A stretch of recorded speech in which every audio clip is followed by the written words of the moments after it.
Hi, welcome to IIMS. ಇವತ್ತಿನ ಕ್ಲಾಸಲ್ಲಿ ಕಾಗುಣಿತ ಕಂಪ್ಯೂಟರ್ ಕೀಬೋರ್ಡಲ್ಲಿ ಹೇಗೆ ಟೈಪ್ ಮಾಡೋದು ಅಂತ ನೋಡ್ತಾ ಹೋಗೋಣ. ಸೊ ಇಲ್ಲಿ ಫಸ್ಟ್ ಕ ಟೈಪ್ ಮಾಡಬೇಕಂದ್ರೆ ನಿಮಗೆ ಗೊತ್ತಿರೋ ಹಾಗೆ ಕೆ ಟೈಪ್ ಮಾಡಿದರೆ ಸಾಕು, ಕ ಬರುತ್ತೆ ಕನ್ನಡದಲ್ಲಿ. ಇದನ್ನು ಸ್ವಲ್ಪ ಫಾಂಟ್ ದೊಡ್ಡದು ಮಾಡಿ ಹೇಳ್ತೀನಿ ನಿಮಗೆ, ನೋಡಿ ಸರಿಯಾಗಿ. ಸೊ ನಾನಿಲ್ಲಿ ಮೇಲ್ಗಡೆದು ಟೈಪ್ ಮಾಡಿ ಇಟ್ಕೊಂಡಿದ್ದೀನಿ. ಈಗ ಕೆಳಗಡೆ ಏನು ಯಾವ ಥರ ಟೈಪ್ ಮಾಡಬೇಕು ಅಂತ ಹೇಳ್ತಾ ಇದ್ದೀನಿ ಅಷ್ಟೇ. ನೀವು ಇವಲ್ಲಿ ಎರಡೆರಡು ಅಬ್ಸರ್ವ್ ಮಾಡಬೇಕು. ಈಗ ಕ ಟೈಪ್ ಮಾಡಬೇಕಂದ್ರೆ ಕೆ ಟೈಪ್ ಮಾಡಿದ್ವಿ, ಅದೇ ಥರ ಕ ಮಾಡಿ ಖಾ ಆಗ್ಬೇಕಲ್ಲ.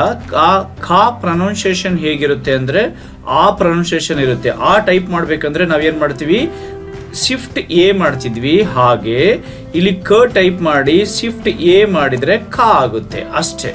ಇದನ್ನ ನೀವು ನೆನಪಿನಿಗೆ ಇಟ್ಕೊಂಡ್ರೆ ಎಲ್ಲದೂ ಕೂಡ ಈಸಿಯಾಗಿ ವರ್ಕ್ ಮಾಡ್ಬೋದು. ನೋಡಿ, ಈಗ ಕೀ ಟೈಪ್ ಮಾಡಬೇಕು. ಕೀ ಮಾಡ್ಬೇಕಂದ್ರೆ ಕೆ ಟೈಪ್ ಮಾಡಿ ಐ ಮಾಡಿದ್ರೆ ಕೀ ಆಗುತ್ತೆ. Okay, so key.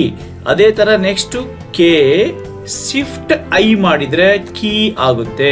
Okay, next ಅದೇ ತರ K U. Okay, small U ಅಂದ್ರೆ ಕು. ನೆಕ್ಸ್ಟ್ ಕೆ ಬಿಗ್ ಯು ಅಂದ್ರೆ ಶಿಫ್ಟ್ ಯು ಮಾಡಬೇಕು, ಕು ಆಗುತ್ತೆ.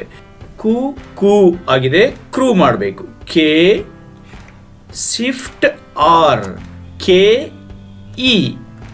K K shift E K ಕೈ. ಕೆ ಶಿಫ್ಟ್ ವೈ ಕೈ. ಕೋ ಕೆ ಶಿಫ್ಟ್ ಓ ಕೋ. ಓಕೆ, ಎಂಟರ್ ಮಾಡ್ತಾ ಇದ್ದೀನಿ. ನೆಕ್ಸ್ಟ್ ಲೈನಿಗೆ ಬರುತ್ತೆ.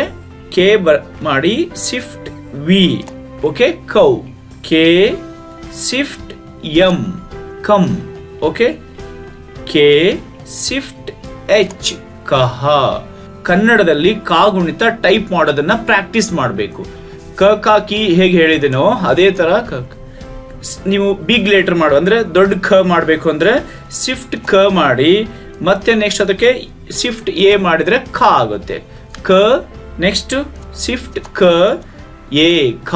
ಇದೇ ತರ ಜಿ ಗ ಗ ಗಿ ಮಾಡಬೇಕು ಅಂದ್ರೆ ಗ ಶಿಫ್ಟ್ ಎ ಮಾಡಿದ್ರೆ ಘ ಆಗುತ್ತೆ. ಹೀಗೆ ಎಲ್ಲ ಅಕ್ಷರಗಳನ್ನ ಕಾಗುಣಿತ ಪೂರ್ತಿ ಳ ತನಕನೂ ಕೂಡ ನೀಟಾಗಿ ವರ್ಕ್ ಮಾಡಿದ್ರೆ ನಿಮಗೆ ಸೊ ಕನ್ನಡ ಕಾಗುಣಿತ ನೀವು ಚೆನ್ನಾಗಿ ಕಲಿತೀರಾ.